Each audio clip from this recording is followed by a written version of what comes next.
నమస్తే, welcome to our channel. నేను మీరా. Big boss, ప్రధానంగా ఈ బిగ్ బాస్ అనే ఒక ఎపిసోడ్, ఈ షో ఇదంతా కూడా అనేక రకాల లాంగ్వేజెస్లో టెలికాస్ట్ అవుతుంటుంది. అయితే ఓవరాల్గా ఈ షోకి సంబంధించి ప్రముఖ సోషల్ యాక్టివిస్ట్ కృష్ణకుమారి గారి అభిప్రాయం అడిగి తెలుసుకుందాం. అమ్మ నమస్తే. నమస్తే. మీ అభిప్రాయం ఏంటి షో పరంగా?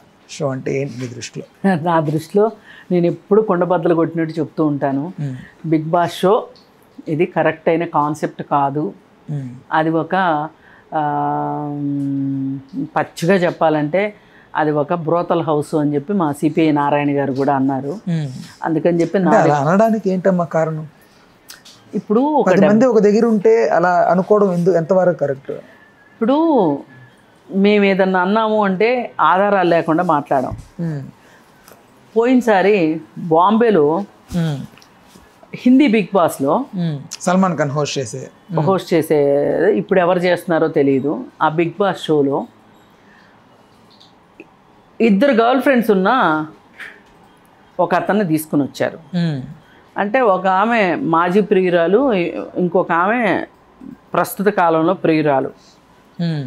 వాళ్ళతోటి షోలో వాళ్ళు వచ్చారు. వస్తే వాళ్ళ ప్రైవేట్ లైఫ్ నడిచింది లోపల. అయితే అది నిషిద్ధం అని చెప్తారు. 24 గంటలు కెమెరాలు ఉంటాయి అంటారు. 24 గంటలు కెమెరాలు ఉండవు అనేది అంటే కెమెరాల్లో క్యాప్చర్ చేసినంత మనకు చూపిస్తారా అనేది మనకు చూపించరు కదా, మొత్తం చూపించరు కదా. ఒకటి 24 hours ఒకటి లైవ్ రన్ అవుతూ ఉంటుంది. అది మనకు చూపించరు కదండి.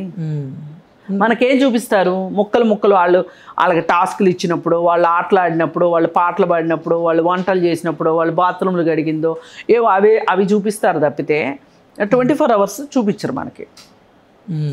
అయితే వాళ్ళు ఏం చేశారు అంటే బిగ్ బాస్కి వ్యూవర్షిప్ తగ్గిపోయింది అనే ఉద్దేశంతో వాళ్ళ ప్రైవేట్ లైఫ్ని, ఇప్పుడు ఒక ప్రియుడు తన ప్రియురాలి సన్నిహితంగా ఉన్న ఫోటోలు సోషల్ మీడియాలో పెడతాను అని భయపెట్టి డబ్బులు వసూలు చేస్తుంటారు చూడండి, బ్లాక్మెయిల్ చేస్తుంటారే. ఆ విధంగా వాళ్ళు ఏం చేశారంటే వాళ్ళ ప్రైవేట్ వీడియోని సోషల్ మీడియాలో వదిలారు. అంటే బిగ్ బాస్ని ప్రాచుర్యంలోకి తీసుకురావడానికి. మరి దీన్ని ఏమంటారు చెప్పండి? ఇప్పుడు ఒక చోట ఉంటే స్నేహం అనేది ఉండదా? కల్మషం లేని స్నేహం, స్వచ్ఛమైన స్నేహం ఉండదా అని కదా మీరు నన్ను ఇందాక అడిగారు. మరి ఇదేంటి చెప్పండి? పైగా కదమ్మా, మహిళలకి లోపలికి వెళ్ళేటప్పుడు ప్రెగ్నెన్సీ టెస్ట్ చేస్తారంట, మధ్యలో కూడా చేస్తారు గౌన్స్. ఒక హిందీ బిగ్ బాస్లో ఒక కంటెస్టెంట్ ప్రెగ్నెంట్ అయింది. ఎలా? దానికి ఎవరు ఆన్సర్ చెప్తారు? ఇప్పుడు రేపు పొద్దున ఇక్కడ అవ్వదని గ్యారంటీ ఏంటి? కాదమ్మా, అంటే ఇవన్నీ కాదండి. అసలు ఈ షో యొక్క ప్రధాన ఉద్దేశం ఏంటి? ఒక 20 మందిని మీరు లోపలికి తీసుకెళ్ళి లోపల పెట్టి వాళ్ళని ఆ తరువాత ప్రతి బిగ్ బాస్లోనూ ఫస్ట్ 1 or 2 seasons తప్పితే తరువాత నుంచి ప్రతి సీజన్ నుంచి బయటికి వచ్చిన తర్వాత ఒక 4-5 మీద అయినా సరే కనీసం 60 మంది మీద కేసులు అవుతున్నాయి, పోలీస్ స్టేషన్లో కేసులు అవుతున్నాయి. ఎందుకు అవుతున్నాయి అంటే దేని మీద అవుతున్నాయి? దేని మీద ఏముంది? రాహుల్ సిప్లిగంజ్ మీద కేసు అయింది. అంటే కదమ్మా, అది బిగ్ బాస్కి దీనికి సంబంధం లేదు కదా, అది పర్సనల్. ఎందుకు పర్సనల్ అవుతుంది? మీరు 70 రోజులు మీరు లోపల పెట్టుకున్న తర్వాత వాళ్ళ మనస్తత్వాలు ఎలా మారుతున్నాయో, అసలు వాళ్ళు ఎలా వాళ్ళ మానసిక సంఘర్షణ ఏంటో బయట ప్రపంచం తెలియకుండా, బయట వార్తలు తెలియకోకుండా, న్యూస్ పేపర్ చూడకుండా, టీవీ చూడకుండా, అంటే వాళ్ళకి ఏం మాట్లాడుకున్నా ఆ 15 మందితోనే మాట్లాడుకునేటట్లు చేయడము వల్ల వాళ్ళు మానసికంగా వాళ్ళు ఏ విధంగా మారుతున్నారు అనేది ఒకటి. రెండోది ఏంటి అంటే ఒక ఆసక్తిని రేకెత్తించడానికి మనకు ఒక ఆర్టిఫిషియల్గా వాళ్ళల్లో ఒక రకమైన ఆసక్తిని పెంపొందించడానికి ఏం చేస్తున్నాం మనము? టాస్కులు ఇస్తున్నాం.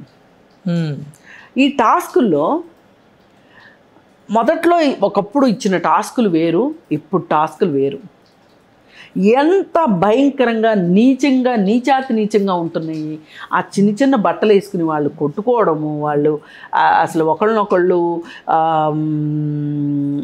మాట్లాడుకోవటము, అవన్నీ ఆ షోస్ అవన్నీ టాస్కులన్నీ బాగున్నాయా?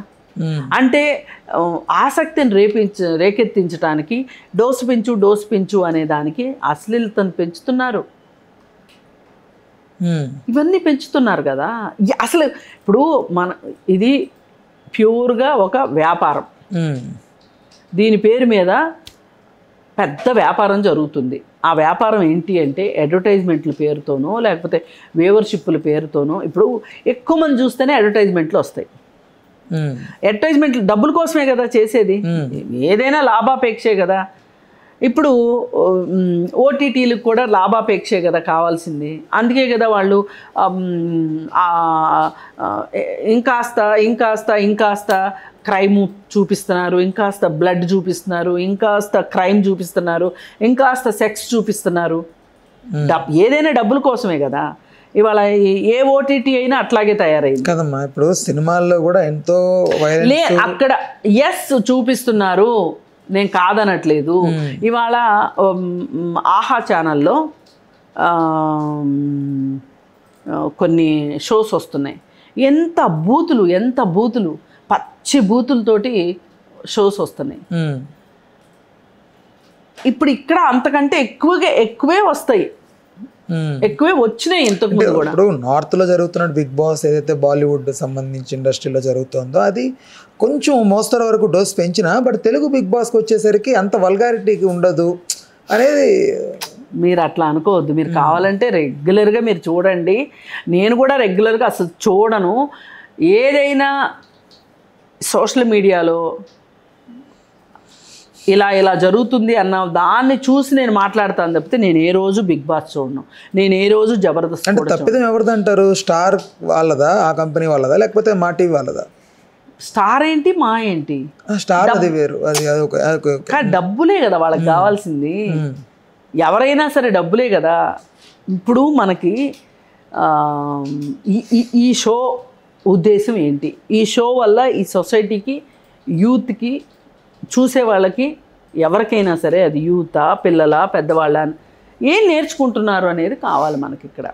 ఇప్పుడు ఒక కౌన్ బనేగా కరోడ్పతి కాదు, మా బిగ్ బాస్ వాళ్ళు ఏదైనా నేర్చుకునే అవకాశం ఉందంటారా? నేర్చుకోలేరు. అదే నేను చెప్తుంది. ఏం నేర్చుకుంటారు చెప్పండి?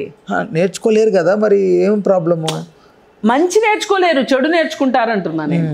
ఆ మాటలు కానీ, ఒకళ్ళ మీద ఒకళ్ళు మాట్లాడుకునే మాటలు కావచ్చు, లేకపోతే ఆ చేతలు కావచ్చు, ఆ స్కిట్లు కావచ్చు, వాళ్ళకి ఇచ్చే టాస్కులు కావచ్చు, అవన్నీ చూస్తే మనకు అనిపించేది ఏంటి అంటే ఇందులో నేర్చుకునేది ఏమీ లేదు, అంటే మంచి నేర్చుకునేది ఏమీ లేదు. ఇది ఒక టైం కిల్లింగ్ ప్రోగ్రాము, అంతకంటే వేరే ఏమీ లేదు. అమ్మ, ఇప్పుడు సీరియల్స్తో పోల్చుకుంటే బిగ్ బాస్ ఒక రకంగా ఎంటర్టైన్మెంట్ ప్రోగ్రామే కదా. ఇప్పుడు నేనేమంటున్నా, ఏదైనా సరే ఇవాళ ఈ ఛానల్స్ వాళ్ళు పోతున్న వికృత పోకడల్ని ఇవాళ బిగ్ బాస్ అని మీరు అడిగారు కాబట్టి చెప్తున్నాను. సీరియల్స్ గురించి అడగండి, సీరియల్స్ గురించి చెప్తా. ఏ షో బాగుంది అంటే టైం కిల్లింగ్ అంటే నేను అంటుంది ఏదైనా టైం కిల్లింగే, ఏదైనా టైం కిల్లింగే. నేనేమి వీళ్ళ ఒక్కళ్ళ వల్లే నష్టం అంతా జరుగుతుంది అట్లా, ఈ టీవీ షోస్ వల్లే నష్టం జరుగుతుంది. ఇప్పుడు కౌన్ బనేగా కరోడ్పతి ఉందండి, ఆ షో వల్ల ఎంతో కొంత మనం ఏదో తెలుసుకోండి, మనకు తెలియంది ఏదో ఉంది, తెలుసుకోవాలి అనిపించేది ఉందా లేదా? కనీసం మనం చూసేటప్పుడు ఈ ప్రశ్నకి నాకు తెలిసింది అంటే అమ్మయ్య ఈ మాత్రం తెలుగులో నేనున్నాను, సోయిలో నేనున్నాను అని అనిపిస్తుందా? లేదు అనుకుంటే అసలు ఈ కౌన్ బనేగా కరోడ్పతి మొదలైన తర్వాత జనరల్ నాలెడ్జ్ బుక్స్ సేల్స్ బాగా పెరిగింది, ఎంతో కొంత పుస్తకాలు చదవటం పెరిగింది. కాకపోతే ఈ 4-5 సంవత్సరాల్లో ఈ సోషల్ మీడియా వచ్చేసేసి, ఈ గాసిప్స్ ఇవన్నీ వచ్చేసేసి కొంచెం తగ్గింది. కానీ ఇది ఈ సోషల్ మీడియా పాపమే ఇదంతా. అసలు ఇవాళ బుక్ రీడింగ్ తగ్గిపోయింది, సెల్ ఫోన్ ఎంటర్టైన్మెంట్ తప్పితే వేరే ఎంటర్టైన్మెంటే లేకుండా అయిపోయింది. ఇప్పుడు ఈ బిగ్ బాస్ షో ఫోన్లో చూసుకుంటారు. అసలు మీరు ఏదన్నా ఒక రోడ్లో 1 గంట సేపు మీరు కావాలనైనా గమనించండి, బస్ స్టాపుల్లో ఉన్నవాళ్ళు కానీ, బస్ ఎక్కిన వాళ్ళు కానీ, ట్రైన్ ఎక్కిన వాళ్ళు కానీ ఇద్దరన్నా మాట్లాడుకోవటం మీరు చూస్తున్నారా? ఒకప్పుడు అపరిచితులు కూడా మాట్లాడుకునేవాళ్ళు, పరిచయాలు చేసుకునేవాళ్ళు. మీరేం చేస్తారని మాట్లాడుకునేవాళ్ళు. ఇవాళ ఎవరన్నా ఇద్దరు మాట్లాడుకుంటాం గమనిస్తున్నారా? అసలు వాళ్ళతో వాళ్ళు మాట్లాడుకోవడం కూడా పోయింది, ఫోన్తో మాట్లాడుకోవడమే ఎక్కువైపోయింది. ఈ సోషల్ మీడియా ప్రభావం అది. ఆ సోషల్ మీడియాలో అనే ఒక విషగుళికలో ఇది ఇంకొంచెం విషం కలపడానికి వచ్చింది తప్పితే వేరే ఏమీ కాదు, బాగు చేయటానికి కాదు.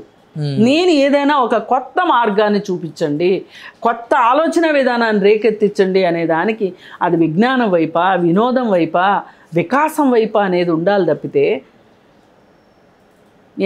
ఆ పిచ్చి పిచ్చి టాస్కులు అసలు ఏమన్నా అర్థం ఉన్న టాస్కులు అవి. అందుకని నేను అందుకు వ్యతిరేకిస్తాను బిగ్ బాస్ని. లేకపోతే నాకు మా మీద కానీ, స్టార్ మా మీద కానీ, వాళ్ళ మీద నాకేమి ప్రత్యేక ఏముందండి. వాళ్ళకి నాకేమైనా ఆస్తుల పంచాయతీ ఉందా చెప్పండి? ఎవరితోటైనా నాకేం పంచాయతీ ఉంటుంది చెప్పండి? ఒక్కటే నేను కోరుకునేది ఏంటంటే పిల్లలకు కావాల్సిన విజ్ఞానాన్ని అందించాలి. ఎవరైనా కష్టపడి వచ్చి వాళ్ళు సేద తీరటానికి వాళ్ళకు ఒక వినోదాన్ని అందించాలి. లేదు స్టూడెంట్స్కి అంటే కొంచెం పెద్ద వాళ్ళకి ఎవరికైనా ఏదైనా వాళ్ళ వృత్తిలో భాగంగా వాళ్ళకి ఏదైనా ఒక వికాసం కలిగించేలాగా ఉండాలి అని చెప్పి చూడటమే కానీ విజ్ఞానము, వికాసము, వినోదము ఈ మూడు మన కళల యొక్క లక్ష్యం అయి ఉండాలి తప్పితే ఇలా మురికిని చూపించటం, మురికిలో ముంచి తేల్చటం, బురదగుంట్లో ముంచి తేల్చుతున్నట్టుంది తప్పితే ఈ బిగ్ బాస్ చూస్తే. నేను బిగ్ బాస్ చూసి ఇది నేర్చుకున్నానని ఎవరినన్నా ఒక్కరిని చెప్పండి మీరు. అసలు ఇప్పుడు ఇంకొకటి ఏం జరుగుతుంది సమాజంలో, అసలు బిగ్ బాస్లోకి వెళ్ళడం కోసం, సెన్సేషన్ అవ్వడం కోసం చెత్త పనులు చేసేవాళ్ళు కూడా ఎక్కువైపోయారు. అది కూడా ఎక్కువైపోయింది. బిగ్ బాస్కి వెళ్ళాలనే ఆకాంక్ష పెరుగుతోంది కదమ్మా. అదే నేను అంటున్నా, ఆకాంక్ష పెరగటానికి పాపులారిటీ ఉంటేనే ఉండే వాళ్ళనే తీసుకుంటాం అంటున్నారు కదా వాళ్ళు. ఈ పాపులారిటీ కోసం చెత్త పనులు చేసేవాళ్ళు బిగ్ బాస్ సీజన్ ఇప్పుడు పోయినసారి ఒకసారి నాని హోస్ట్గా ఉన్నప్పుడు శ్రీరెడ్డి నన్ను తీసుకోలేదు అని చెప్పి ఆమె మొదలెట్టింది కదా. అట్లా అసలు పాపులర్ అవటం కోసం కొంతమంది వాళ్ళు సీజన్ స్టార్ట్ అవుతుంది, ఎంపిక మొదలవుతుంది అన్నప్పుడల్లా ఇలా మాట్లాడి ఇలా చేసేవాళ్ళు చూస్తున్నాం కదా. ఏదో ఒక రకంగా కంట్లో పడాలి, ఏదో రకంగా నలుగురు నోట్లో నానాలి, నలుగురు కళ్ళల్లో కనిపించాలి, నలుగురు బుర్రల్లో మెదలాలి, దానికోసం చేసే పనులు చేస్తున్నారు కదా. నేనంట ఇన్ని తంటాలు ఎందుకు, ఇంత గొడవలు ఎందుకు? డబ్బు సంపాదించడానికే కదా. ఈ బిగ్ బాస్ కూడా అంతే, డబ్బు సంపాదించడానికే, అంతేగాని సొసైటీ కోసం కాదు. హలో, తెలుగు రాజ్యం ఛానల్ చూస్తున్నారా? సామాజిక, రాజకీయ, జీవన చిత్రణే తెలుగు రాజ్యం. అతిశయోక్తులు, అసత్యాలు ఉండవు. రాజకీయ కోణం కాదు, ప్రజా కోణమే కొలబద్ద. తెలుగు రాజ్యం వీక్షణ మీ ఉత్తమ అభిరుచికి నిదర్శనం.